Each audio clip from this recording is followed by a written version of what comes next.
The government's thrust on ethanol and the subsequent price hike has provided sugar mill owners with a vertical that's proving to be more margin accretive than the main business.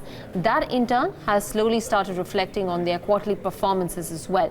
Yash Upadhyaya, he's still here with us. He's going to take us through the math as to what has changed for these players. Yash. That's right, Devina.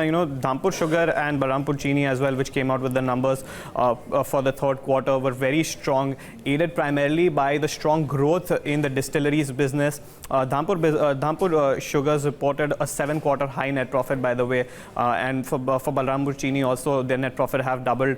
Now, these could be early signs of an earnings recovery for most of these sugar companies, and this is on the back of the several measures that the government had initiated. Firstly, being the fact that they have hiked the procurement prices for ethanol by as much as 25%, also allowing soft loans to the tune of 4,400 crore rupees for the setting up and expansion of the new distillery capacities. Now, why do we say so? Let's take a look at the financial picture, and we'll start with the two big companies, which is again Balrampur Chini and Dhampur Sugar, and how their sugar and ethanol business are different. Starting with the sugar business over here, first for Balrampur Chini, a significant portion of their revenues they come from the sugar business, so more than 80% is what we've been seeing over the last 2 years. For 9 months, it has gone down to 78%. Similarly, for Dhampur Sugar, going all the way up to 90.75 and now down to 65%.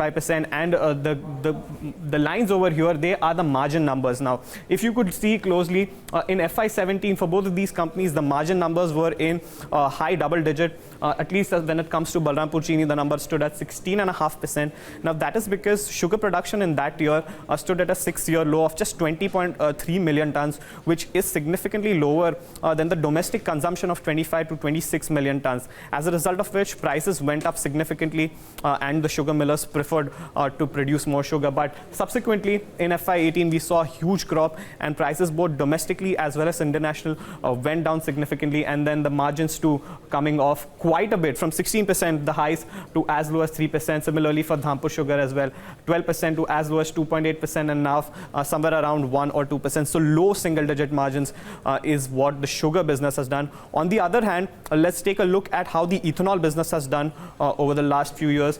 And slowly and steadily, the share of ethanol to the overall revenues, that has been going up. It's now in the mid to high double digit for some of these players. So about 10 to 15% is what is their overall share to the revenue. And look at the margins, very high numbers there, going all the way up to 64.5% for the 9 months ended FY19 when it comes to Balrampur Chini, and 40% for Dhampur Sugar. So clearly, ethanol is far more remunerative for most of these companies, and this is mainly on account of the prices being fixed by the government at the start of the sugar season, and that reduces the cyclicality of the business. And clearly, the demand too is there because the oil marketing companies have been floating tenders for as much as 260 kiloliters, but it's only the early players or the early birds, I'll say, who have the necessary capacity in place who can catch on this.